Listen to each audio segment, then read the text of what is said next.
You're watching Cable 2.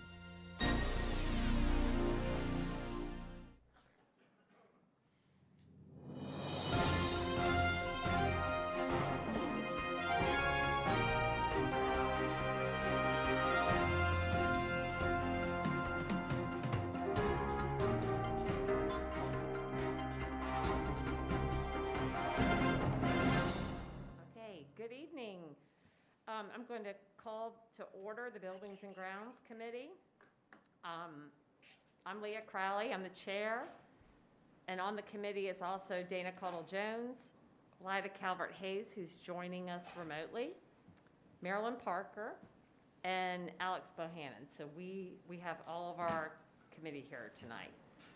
We're going to start with the first discussion item. It's about additional funding for the Glen boiler. So Lauren Richards, our Chief Operations Officer, is going to help us out with that.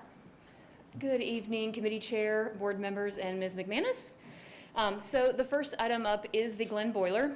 This is a 2/3 bond fund project that we brought to you for approval earlier in 2021. Staff did bids for this project, and bids came back at the lowest bid being $393,000. The original budget amount was $350,000. In order to provide the additional $43,000 funds, we did have funds that were allocated to the Glen roof project that actually came in under budget, thank goodness, in our current time frame. And so we have the funds available from that Glen project to divert to the boiler. And so this evening you have an action item to divert those funds and move forward with the boiler replacement at Glen High School. Are there any questions for that project? And that savings will cover the costs that were short? Yes, ma'am. Okay, great. Yep. Great. Any questions on Glen boiler? Okay. Are you the next item too? I am. Okay, custodial contract agreement extension. Yep. So the next item is to extend and amend the current custodial contract agreements for the Bud Group and Supreme Maintenance Organization. Those are the two groups that we currently have custodial contracts with for 55 of our schools. We'd originally come to you and extended that agreement through January 30th of 2022 because we were planning to put out an RFP for new business, knowing that we needed to adjust our scope of work and allocate some additional wages to support recruitment. And so I did not get to that, and so in being completely honest with you, and so we need to extend those two contracts to get us through about May. We are going to be putting the RFP for new business out this month. It should come out before the end of this month so that we can start to do our pre-bid meetings, take questions, and get submittals to make a selection and bring back to you, and then allow a gradual transition if for some reason the Bud Group and Supreme Maintenance are not awarded new contracts. One of the benefits to my delay, I suppose, is that in the current market, we are seeing higher increases in wages and higher costs for chemicals and other supplies and materials. And so our delay is actually helping us in that standpoint. We did have custodial funds allocated for services through the end of the school year, even though we had not already approved the contract through the end of the year. And so it should come out of that standard line item. The only increase that you will see, which is the reason I commented on an addendum, is for the Supreme Maintenance Organization contract for 3 schools, Easton Elementary School, Clemens Elementary School, and Wiley Middle School. All 3 of those projects had square footage added to their sites this year, and so there will be a slight increase to adjust for cleaning those areas.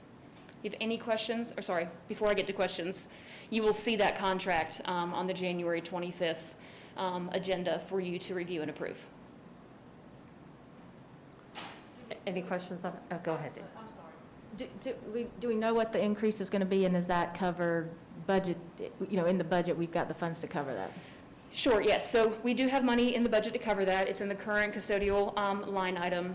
And I don't have the specific amounts in my head, but I can tell you that I believe the Bud Group, the monthly cost is currently $214,000 and a little bit of change.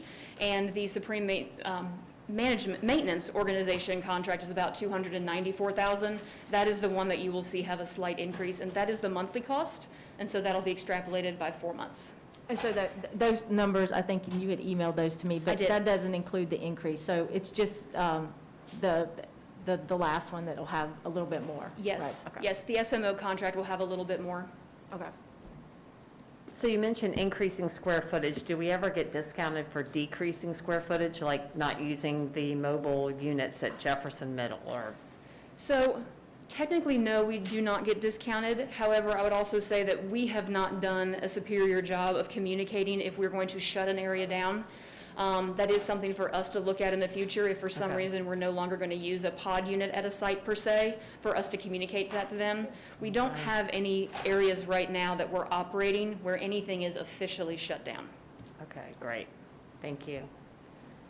All right, there's no other questions for Lauren on that. We're going to move on to the architect selection for Ashley Elementary, East Forsyth High School, Griffith Elementary, and Ward Elementary. And this will be with Donna Beck, our Senior Project Manager, Planning and Construction.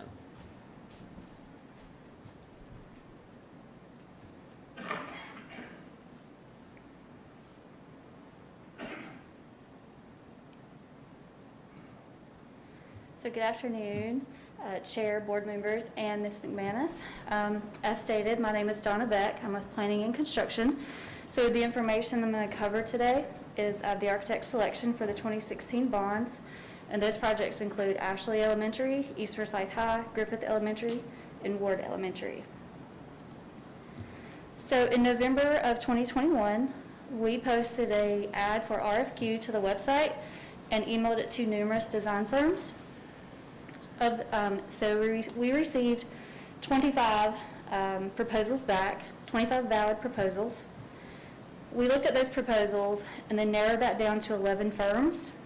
We brought those 11 firms we did a virtual interview of those 11 firms. From that, we narrowed it down to 6 firms and brought those 6 firms in for an in-person interview. From those 6, the committee made selections. We chose 4 architects and assigned a school to each of those architects. The four architectural firms that we chose received an email stating they had been selected, and we also stated what project they had been selected for.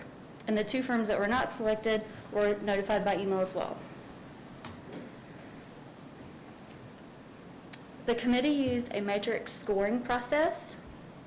So each committee member filled out their own scorecard, and we scored the firms on numerous categories.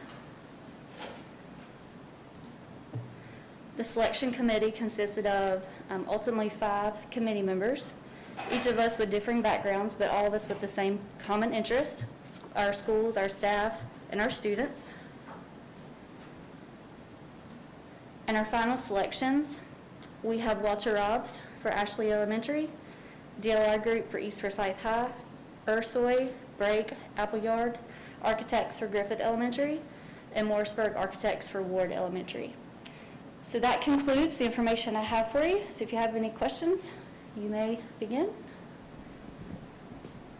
Go ahead, Mr. Bohannon. Thank you. Just a couple. So going back to if we can pull the presentation back up, because I wanted to go back to first the actual matrix itself and the questions. So are those actually what you utilized, or because it said examples at the top, so are those the actual? Yes. So Okay. there were multiple categories that we had on the scorecard. I want to say there was roughly 10 different categories. So this is just an example instead of listing all of those categories out. Okay. And then relative to, did the firms submit an RFQ for the individual projects, or just an RFQ and then, they were in the running to get one of the 4, or how did that work? So what we did is we instructed the firms to tell us what their choices were. So we had some architectural firms that only had one school of interest, and some firms had all 4 schools of their interest. So they were told to tell us what your preferred school is, and then to show us your vision for that school. Okay. And is it normal that we go through a process where we have multiple projects at once and we just sort of lump them all into one kind of scoring process? I believe so. This is the first RFQ process I have been here for. Yeah. my thought is that we have done that in the Okay, past. I see Daryl saying yes, okay. Okay. Thank you. I think Board Member Bramer, did you have your hand up? Alex asked the same question I was going to. Okay, great. Any other questions? Go ahead, Ms. Parker. I was just glad to see that we had a couple of Winston-Salem architect firms on there. I always think it's good if we can have those, and I know that it looks like that, I recognize 3 of them. I think the last one, was it Morgan something?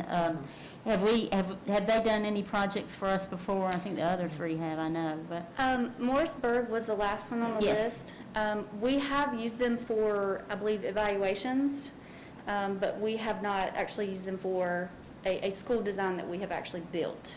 Okay, so this will be their first school design with us? Correct. Okay. All right. Well, it's just nice to see those Winston-Salem architects on the list. They Yeah, always do definitely. a good job, so thank you.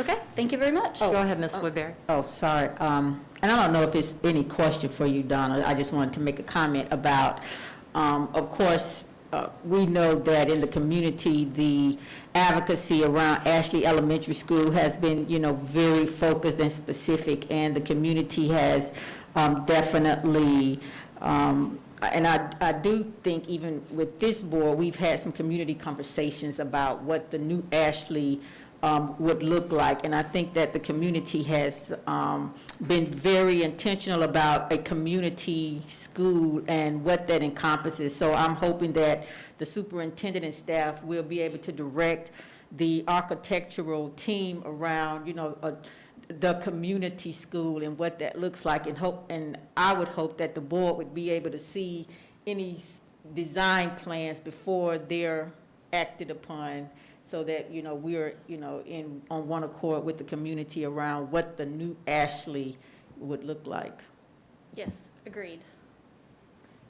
I have one last question for you. Okay. Concerning the committee makeup, it looks like it's heavy on people from the operations department and then one person in early learning. And in a discussion before this meeting with another board member, we were curious as to why, I participated in the one for North Forsyth, and the principal of that school was on there. I'm curious why there weren't some non-building or operations people on there to kind of help get a different perspective. Possibly. So Teresa Beam was one of those that was included. She's in early childhood development. We had a 6th member. Not sure. Javier. Yeah, he's from another department. Okay. I was thinking more like a high school principal if East Forsyth is on there, or something where they had some input. I just felt like with the North Forsyth principal, with her buy-in with the design team, or with the architectural firm, it really made a difference, and there was just a lot of good mojo going forward with that, Yeah, so we did have some of the design firms actually visit the sites to get the scope from the principals of what their vision was for the school, how the school is utilized on a day-to-day basis. That was some really interesting feedback to hear from them when they came for their presentations, that they did that legwork ahead of time. And so when we did put the committee together, because it had multiple projects embedded in it, that tends to be when you see the committee kind of come together more of central office. We do always try to include the individuals from the schools, but with these final bond projects, it did lean heavy, and as Donna mentioned, we did have an additional member that we thought was going to provide some really valuable feedback.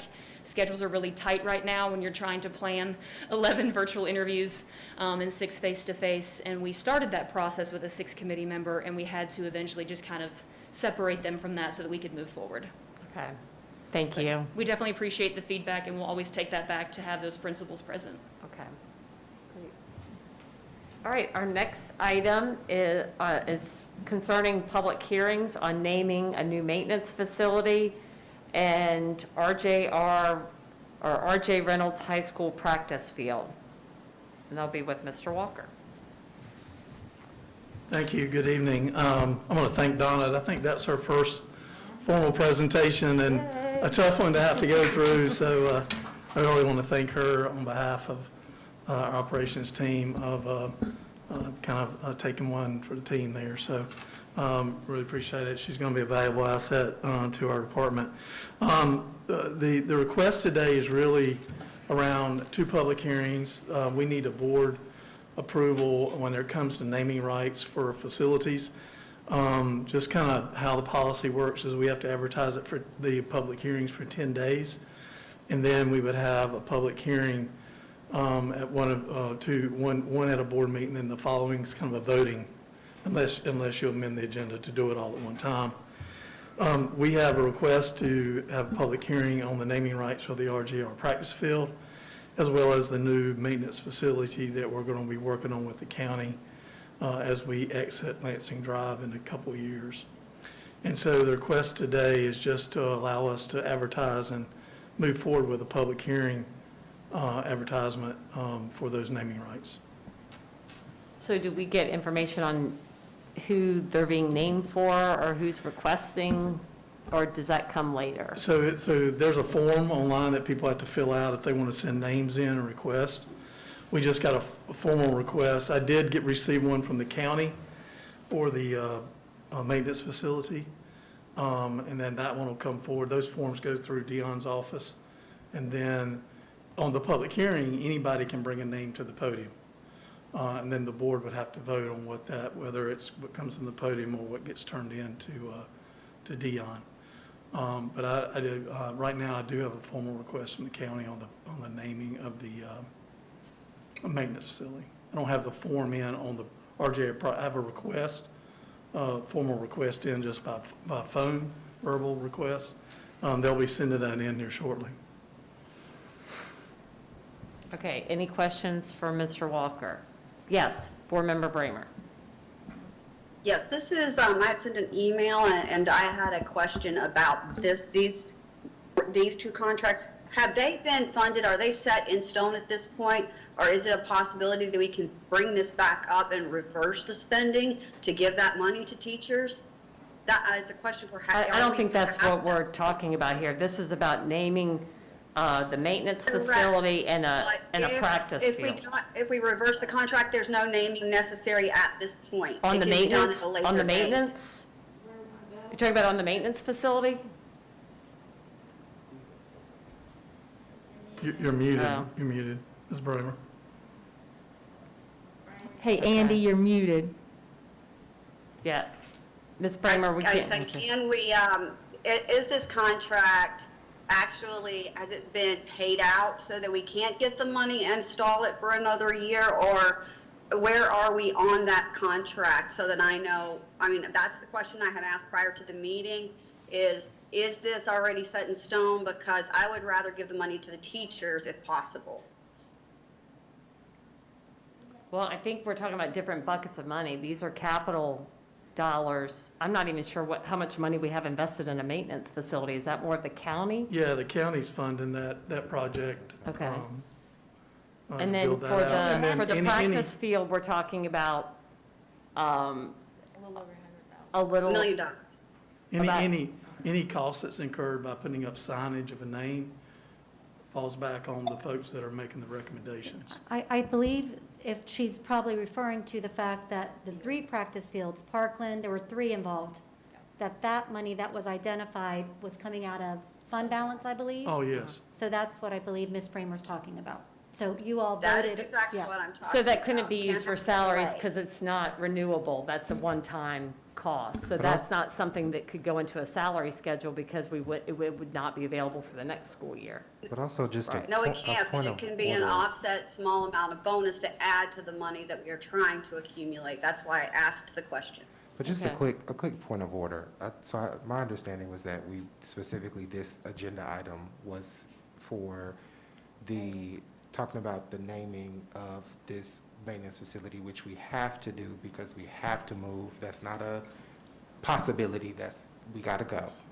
So I just want to, is that? Yes, okay. I agree with you. I think, Ms. Jenkins, would you agree that it's not what the agenda item is? What Ms. Yes. Bramer's question is referring to?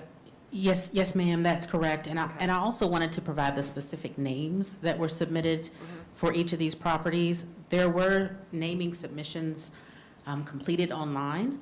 The recommendation for the maintenance facility was Reginald or Reggie Teague.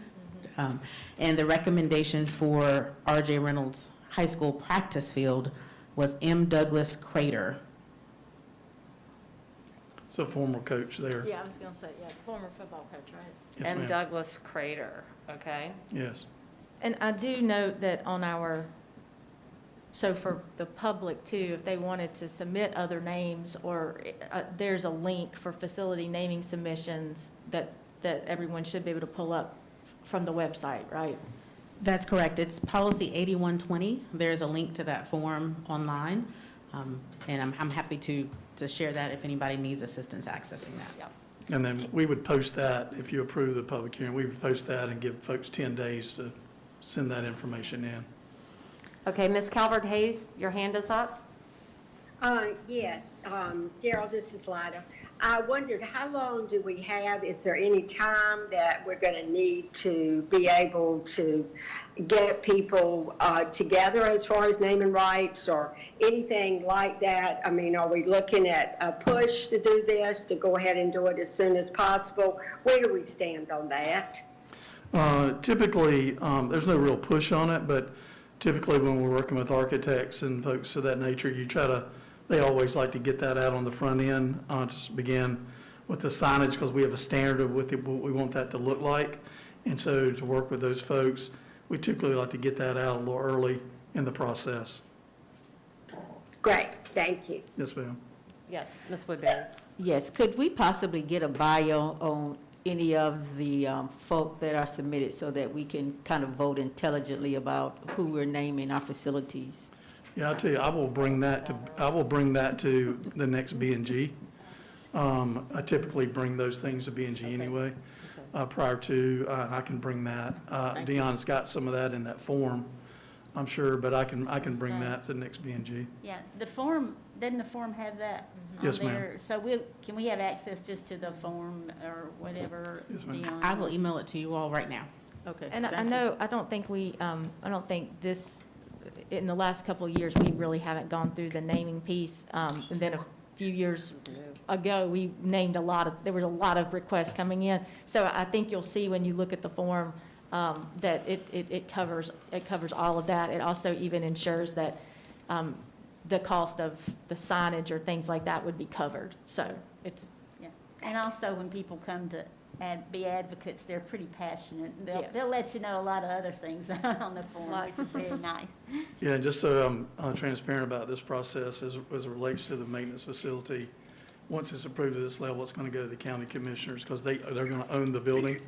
And so they did make the request by letter, but it'll have to go back to them for final vote. I had to hit it. All right, thank you. Yes, ma'am. If there are no other questions about that, about item 4, let's move on to item 5. It's a resolution for Calvert sale Hayes of the has had lawn. her hands up. Excuse me? If you noticed, the board member, Lida Calvert Hayes has had her hand up for a while. Yes,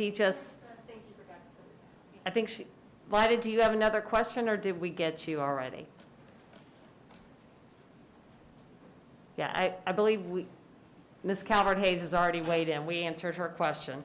It was about the timeline. Yeah, we did. We answered it. We're in good shape. Thank you. Thank you. Okay, item 5 is resolution for sale of Long Shadow Street property in Rural Hall. Yeah, so you may recall, you've seen this before, you approved us to go through and market this property and sell it. What we failed to do the night you did that was get a resolution.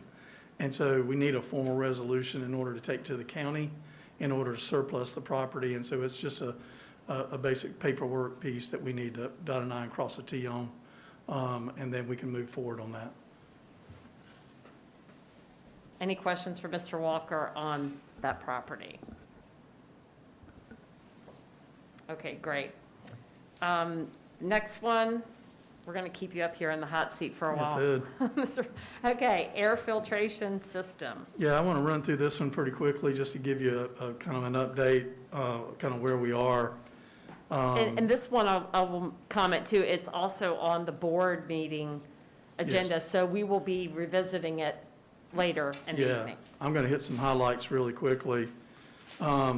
Just to bring a little information to you, we have installed the bipolar ionization, you may recall, at all of our facilities. That includes schools and other auxiliary buildings. And so this process obviously allows us to capture more particles in our filtration system. A lot of questions around MERV 8 versus MERV 9 versus MERV 13 out there, but we're working on some information to bring back to you on that. And then it does require a lot more frequent changes on the filters. We've added some tech support in order to handle that. I also want you to know we partnered up a little bit with, is it Safer for Community Schools? Tricia? Community for Safe Schools? Community for Safe Schools, where we put together some of these, basically a box fan with MERV 13 filters on them. We did take that to the fire marshal. We had a few adjustments to make on it. They made those adjustments, had a build out on Saturday. And we have about 80 classrooms those are going into, and we're gonna do a pilot with them through May and kind of see how that goes as well. At that point, we can kind of look at picking up the process from there on if we feel like that is working. But I just wanted to, that's not on here, but I wanted to add that in there for the time being. And then I wanted to kind of end up on this presentation on the ESSER projects that we rolled out to you. This is the original budget on those. That process is kind of underway. We're not started the work yet, put it on the street. We're working on purchase orders and contracts with our design teams in order to start moving this work forward. Most of these are projects that have typically create a lot of work orders for our maintenance department. And then when we finish this, you'll see in there, we'll have all of our middle school, high school, elementary schools with ERV air conditioning units in them, which will be a massive improvement from historic. So kind of excited about that. This is going to take some time to get through this. You know, the market's kind of saturated a little bit with work and supply chain issues. So we'll try to keep you informed as we move through this process. Again, at the end of it, we're very happy. We'll have a lot more efficient equipment. We should be able to reduce a little bit of the load on our staff who are kind of chasing these work orders a lot in HVAC. So we're excited about that. So any questions about that? Any questions, Ms. Kaplan? Yes, so we have ESSER dollars to cover any additional HVAC systems that might need improvement or replacement? Well, so here's the original budget. We're going to have to bid these out, then we'll have to be able to come back and answer that question for you. Okay, Can't really answer that until we get into a bid process. okay. So, Daryl, I did have a question. So I know what an HVAC system is, but what's ERV? It's an energy recovery system, so it kind of, it circulates your air. Okay. It turns your air over in your classrooms and your buildings, and it's a big box that sits on top of the building. And so as opposed to, because I know that, and this is not directly related, but kind of. So as an example, there are some schools that don't have air in like their gymnasiums, right? So I know that this is about sort of air circulation, but will any of this assist with like maybe that in some of our schools? I know that's not directly related. This will fix all of that. Okay. Oh, so it is related. Okay. Yes, Thank ma'am. you. All right. Yep, that'll fix it And all. there's been a lot of work done in the past several years with putting the ERV systems in the schools. Do we have any gym that doesn't have that at this point? All of our high schools are in good shape now. Yeah. Now, this list includes our middle schools and some of our Okay. elementaries. So it's But middle all of our schools high that still schools need have it. it, yeah. Okay, great. And I can't see the screen, Kevin, in case there is a question from, okay, great. Thank you for letting me know that. All right, and then our last item on the Buildings and Grounds agenda is the selection and pricing for the facilities audit. Yeah, so we're finally able to bring this back to you. This is the facility audit that we've been talking about for a few months back in 2021. Kevin, do you actually can pull that up for me because the pricing is on there? I apologize. The fortunate thing is there is a savings. If you may recall, we budgeted $1 million from fund balance. It came in at like 600 and I'll let him pull it up because I don't want to tell you the wrong thing. Scroll back up a little bit, Kevin. One more. sorry, one more, right there. So they came in at 647, 244. So there's a savings there of money that would not needed to be spent out of fund balance for this project. And then it includes 7.6, a little over 7.6 million square feet. We did not include our new school, Wilsonville Middle, some of them modular units and things like that. We didn't really see a need to do those. So that's the good news. Walter Robbs is going to be the recommended facility auditor for these, and they have partnered up with a firm that they're working with. We're excited about this, get rolling. It does take quite a bit of time to cover 7.6 million square feet, so I don't want to sit here and tell you, I don't have a specific timeline yet, but it may be later in 2022 before we have all this data pulled together.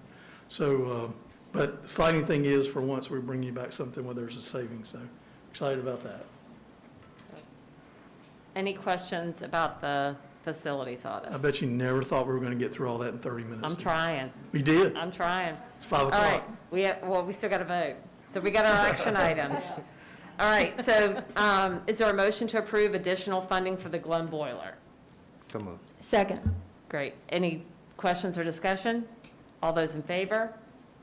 Opposed? Motion carries. Is there a motion to approve the public hearings on the naming of the new maintenance facility and the R.J. Reynolds High School athletic field? Move approval. Second. Any questions or discussion? All those in favor? Anybody opposed? The motion carries. Is there a motion? I'm sorry, I get distracted easily. Is there a motion to approve the resolution for the sale of the Long Shadow Street property? Move approval. Second. Any questions or discussion? All those in favor? Anybody opposed? Motion carries. Last one, is there a motion to approve the selection and pricing of the facilities audit? Move approval. Second. Is there any discussion or questions? All those in favor? Anybody opposed? Good, the motion carries. And the only announcement I have for you is next meeting will be February 8th at 4:30, and we are adjourned. Okay, so I'm going to call to order the policy committee. The members of the policy committee are myself, the chair, and Dana Caudill-Jones, Alicia Woodbury, Elizabeth Motzinger, who is not present this evening, and board member Leah Crowley. With the rest of the members present, we do have a quorum. We have 2 discussion items this evening. The first is to discuss revisions to policy 900 bylaws for virtual meetings with our attorney, Ms. Dionne Jenkins. Good evening, Chairman Bohannon, members of the Policy Committee, and the rest of the board, as well as Ms. McManus. So we have 2 discussion items tonight, the first of which is a discussion regarding potential revisions or establishing, whether or not the board is interested in establishing some guidelines for participation in meetings remotely. Just to give you a little bit of background, as we all know, in March of 2020, in the height of the COVID pandemic, schools were closed, and so the board made the tough decision to also suspend in-person meetings and continue them in a virtual capacity. In the fall of 2020, the board resumed in-person meetings. However, because the technology was in place, the ability to be able to participate in meetings virtually continued to be utilized.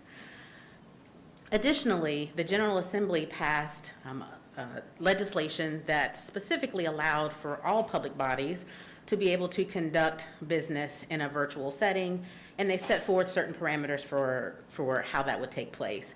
And those parameters applied just for a state of emergency. But it also opened the possibility for boards to establish guidelines for remote participation in other circumstances that is not a declared state of emergency. And there is a link to that policy there, just if anyone wants to reference it. And so, as you know, your policy 9000 is your bylaws, and it establishes the procedures for how your meetings will take place. And while it's not required that you have a policy regarding remote participation, if you're going to utilize that as an option as a board, it's recommended that there be some guidelines and procedures for how that would take place, just to ensure consistency. And so I did include for you in your materials a sample policy from the School Boards Association.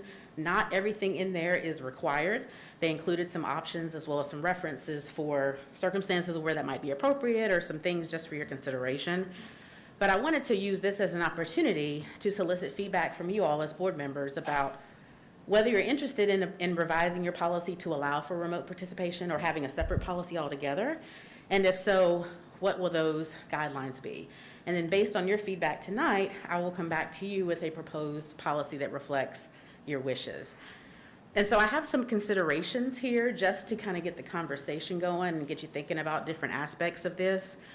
You know, the first question is, do you want to establish under what circumstances remote participation will be allowed? As you saw in the sample policy from the School Boards Association, they have a provision that deals specifically with states of emergency, but then in non-emergency situations, there's a list of about 10 or so circumstances where remote participation may be allowed. So just to get you thinking about, do you want to have a similar provision in your policy?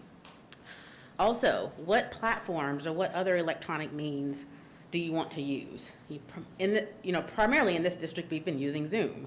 I think maybe there was one time where a conference call line was used instead. Oh, what, did I not say Teams? Oh, I said Zoom, I'm sorry. I meant to say Teams. I was thinking Teams. My apologies, yes, Microsoft Teams, not Zoom for meetings. And but then there's also the ability to use a conference call line as well.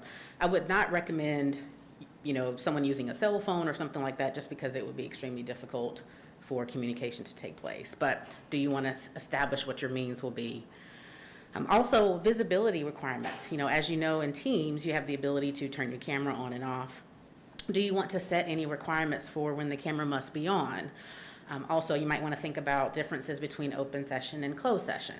As the sample policy recommends, I would also recommend that the camera be on in a closed session so that you can assure that everything that's being discussed in there remains, confidential.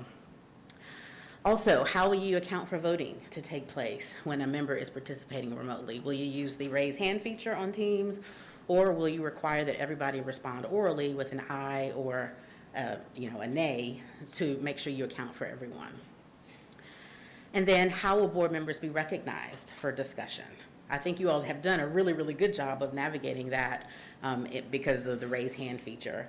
And so that might be a way that you want to continue to have it take place in the future, having the chair recognize them when they make that marker.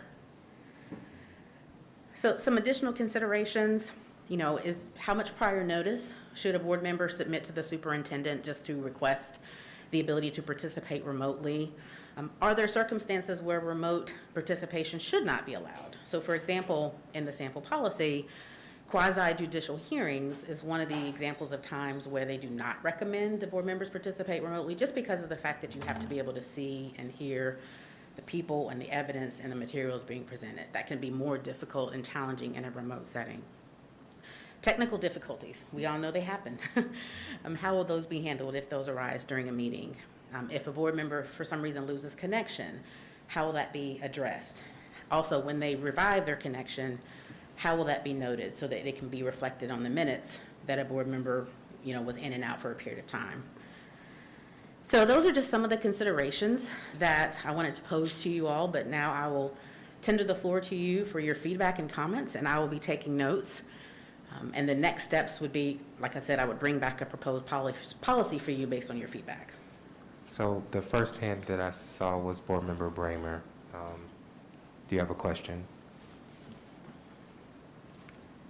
So I gotta unmute myself. I do think that I like the idea of having the camera on often as possible, but what I would say is that even in a closed room that when we meet in our closed conference room, no one knows if you have a phone on accidentally in a purse, or you've accidentally tiled somebody in your purse or in your pocket, and in this case, if we have the camera on, you can't see what's behind the camera or what's in the next hallway. So in a closed session, we have to rely on our integrity to be of value. I mean, our word, our sworn ethical, I mean, that's what we swore to do, is uphold privacy. And I think that is on us personally. But I do think that we do need to have a good way of identifying that you want to make a comment. And we do need a better way of voting so that it's clear and it's not always, so that people on remote can be identified to make sure their vote is correctly counted. Those are my two issues, is really the voting and identification. Board Member Jones. So I only think that we should have remote options when we're in a state of emergency. I believe that we're meeting in person, 2 meetings a month. I think we've managed it well because of technology and our staff, and I think it's a lot of extra work on our staff. And I also feel like we need to show up. It really does delay the conversation. We even saw today in just a committee meeting where it's just hard to know, is your hand raised? Do we have it? So did we answer your question? I think, you know, even looking in the sample policy that the School Boards Association had, they even put in there, you know, a school board member could use it 3 times. But, you know, especially right now, we're asking our staff to show up every day in person. And I think we need to show up. And if you're sick or if something's wrong, you know, before COVID, you just had to miss the meeting. And, you know, I think that's, you know, if you're on vacation, you miss the meeting. And I think that's what we need to go to.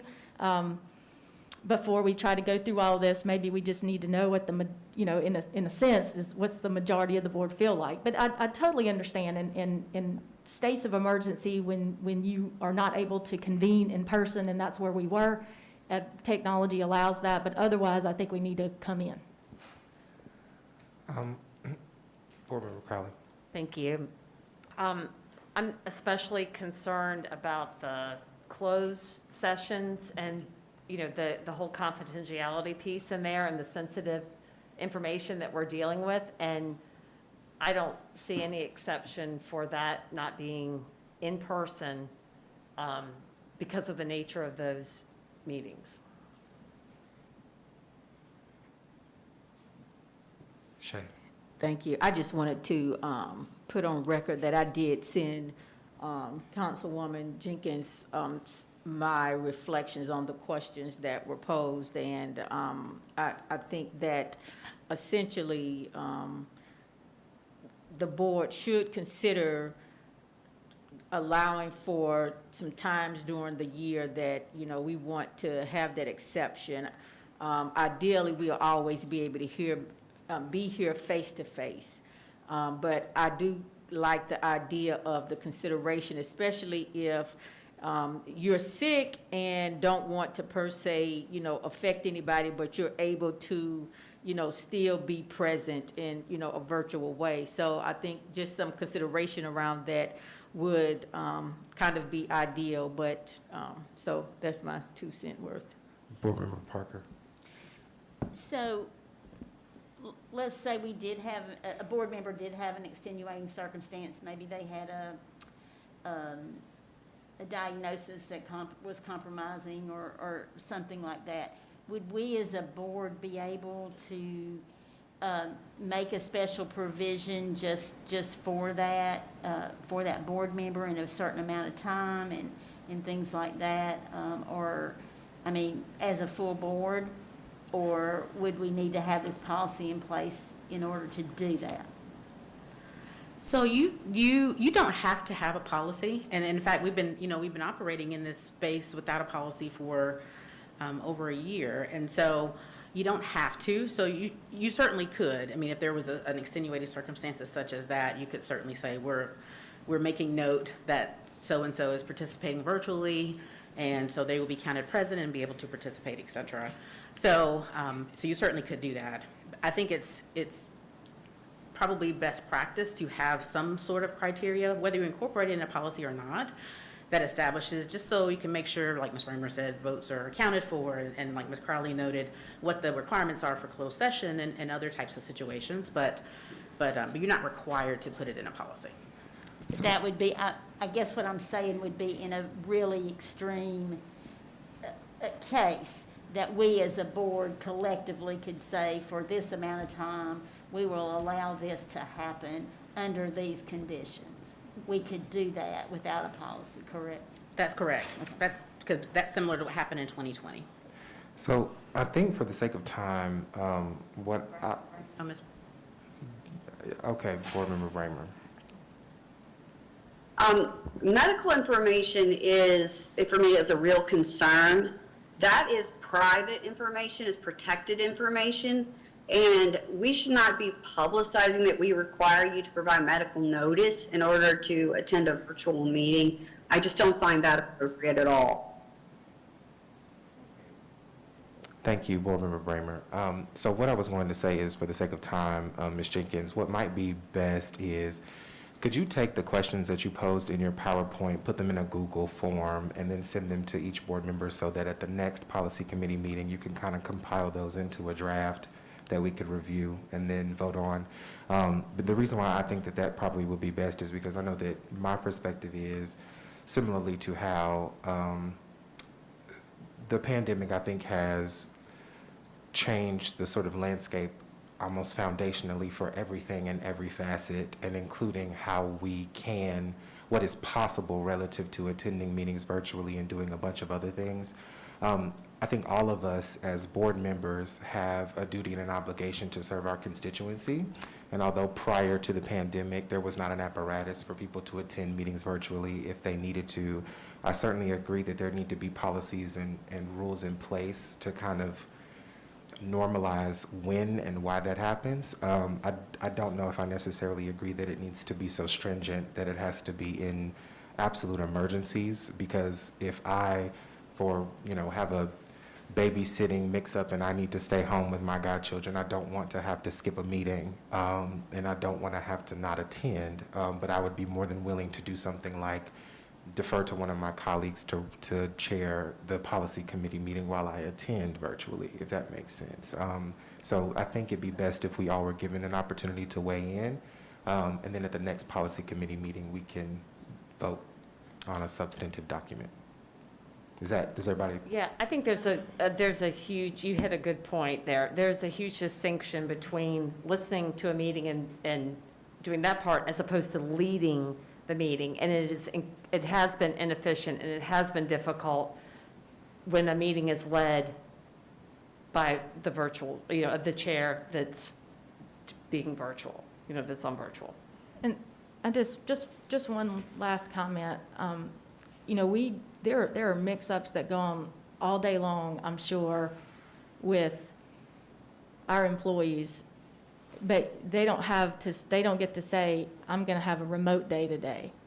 And, and they're here, all the time. I think as leaders in this district, especially as elected leaders, there is something to be said to make these meeting times important to us, and that we do our best, unless there's an emergency that happens in our life, that we are here. And I think that technology, it's great. It's allowed us to have remote meetings again when there's emergencies, like we had remote school when there were emergencies to do that.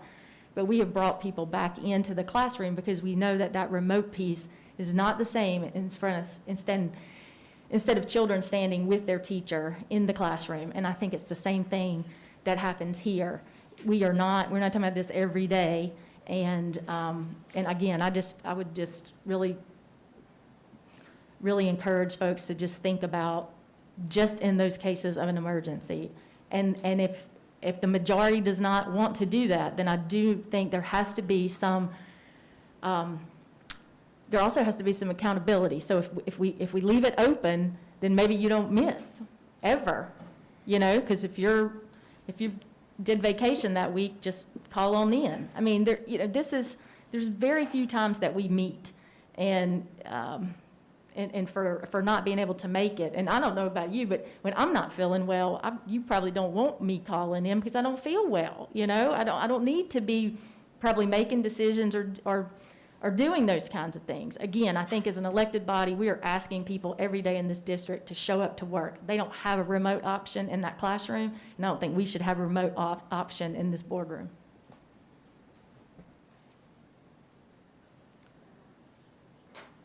Because we have 2 minutes left, I'm going to go ahead. I think we need to move on to the next agenda item. One more quick thing, Mr. Bohannon, please. Go ahead, Board Member Bramer. As the same argument that Board Member Jones is making, I can make it reverse. We have a virtual academy with virtual teachers that have virtual meetings, and we're in a global economy that we're educating students to work in a virtual world. If we're going to educate them, then I think it says a lot if we can't do the same things we're asking them to do. Thank you, Board Member Bramer. So thank you very much for your feedback. I will compile this and put all the questions in a survey, and I will send that out. So thank you very much. Okay, so in the time that we have left, I will transition to the next discussion item. And there's at least been some thought or some discussion around the Leandro litigation. And I will say that this litigation is almost 30 years old. There's a lot that's happened since 1994, and I will not be able to do it entirely justice in the next few minutes.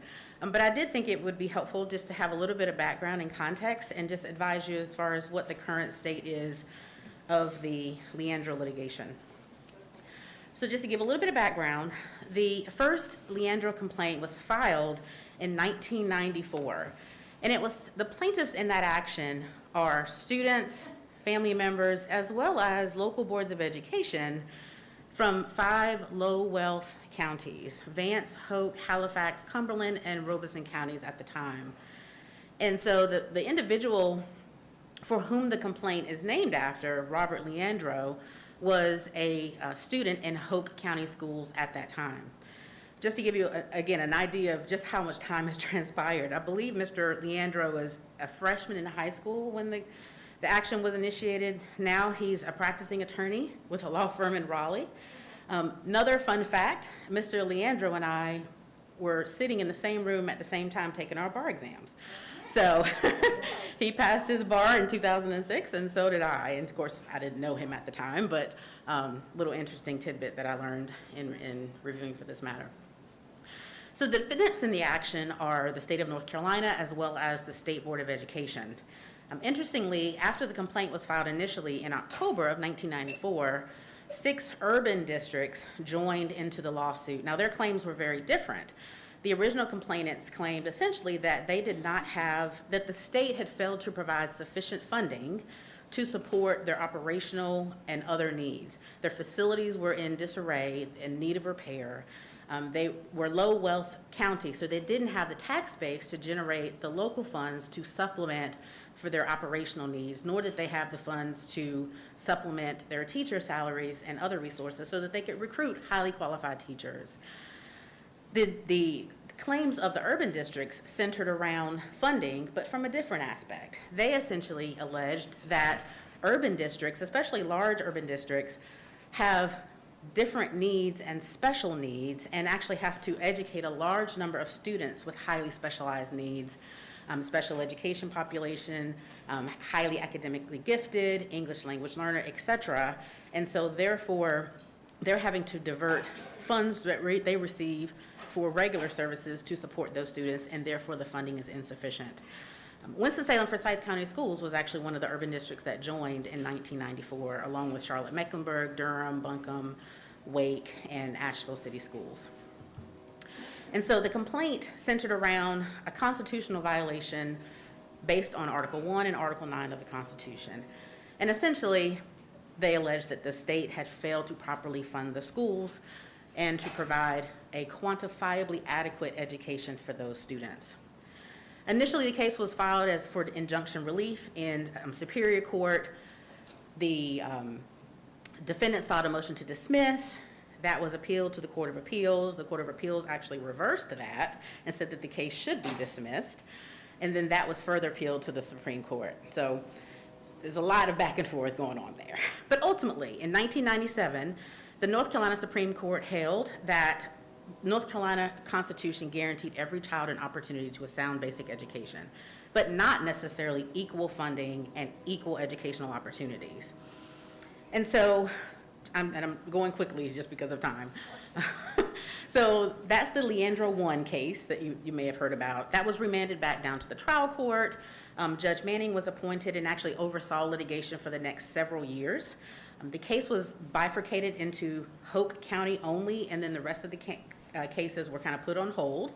And they initiated a trial period. They collected bounds and bounds and bounds of evidence as to the academic performance of students in Hoke County, their teacher turnover, scores, dropout rates, post-secondary opportunities, et cetera. And ultimately, Judge Manning said, yes, we believe that the state has failed to fulfill its constitutional obligations for the students of Hoke County. Again, after some appeals, this went back up to the Supreme Court, and the Leandro 2 case upheld that order and essentially said that the state has an obligation to provide funding and resources to support 3 main areas: competent, well-trained teachers, competent, well-trained principals that have the ability to lead their school and to recruit teachers, and resources necessary to support effective instruction for all students. The case was sent back down to the trial court for further directives to remedy those violations. So this next section, I'll just summarize. Between 2004 and 2018, there was some back and forth with the courts. Ultimately, Judge Manning said, look, we've got to put a plan in place to address the deficiencies in relation to the Leandro case and the directives of the court. The State Board of Education actually tried to be released from the case in 2017, but that was denied. And then ultimately in 2018, an independent consultant was appointed to help develop a plan of action to address the deficiencies. In 2020, the report of that independent consultant, now known as the Leandro Report, was incorporated into a court order and adopted by the parties. And it centered around 7 main pillars that should be addressed in order to meet the floor of a sound basic education for all students. And I won't read them all, but those pillars are identified here. Like I said, that report was incorporated into the court order. And in 2021, the court approved an 8-year comprehensive remedial plan to address areas of deficiencies around those 7 pillars. And so that's the current state of the order. As of now, there's still some outstanding things that need to be done with this order, partially because of the fact that the Judge Lee, who was appointed after Judge Manning retired, deemed that there had not been sufficient funding appropriated by the state to fund all the initiatives for the first few years of the 8-year plan. The 8-year plan goes until 2028 with final implementation in 2030. And so as we know, in September of 2021, there still was no budget. And so Judge Lee ordered the state to appropriate $1.7 billion to fund the first part of the remedial plan. That decision was appealed. In the meantime, we actually got the state budget, and a 3-member panel of the Court of Appeals actually blocked that Judge Lee's ability to force the state to appropriate those funds. And so that has been petitioned to the Supreme Court for review. There's not been a decision yet on that, and so it's to be determined what the outcome of that will be. But in the meantime, we do have an 8-year remedial plan, and I think what's still left out there is kind of where do we go from here. There is a link to the plan. It's about a 57-page document that you can review if you'd like more information on what was recommended and ultimately ordered to address the 7 pillars. But that is a very, very, very brief overview of the history of the Leandro case. And I think this was brought up because of maybe some discussion about passing a resolution to address Leandro or to encourage the state to take action. So I will tender the floor to you, Mr. Bohannon. Thank you, Dion. I think, are there any questions from board members for Ms. Jenkins? If not, then I think that's it. Thank you so much. Okay, thank you. Our next meeting is going to be February 8th, and then, I'm sorry. Sorry, I thought the intention of bringing this up was to initiate a resolution from this board to ask that to Yes. go forward with this, that the money be paid? Is that kind of why we were doing the Yes. briefing on it? But it's only on just, so. It's just discussion. It's just tonight. discussion. We don't have Got an action item on it yet. If the board is inclined to do that, I'm happy to draft something, and I can bring it back at a future board meeting. Yes, sir. That'd be great. Okay, thank you. Go ahead. Thank you very much. I believe we do have a quorum here, and we have 2 board members on remote, and then we have 1 board member who is absent. So I'd like to call the meeting to order. May I have a motion to go into closed session to discuss a personnel matter? So moved. Second? So moved. All in favor? Thank you. Motion passes. Thank you very much. We'll be back at 6:30.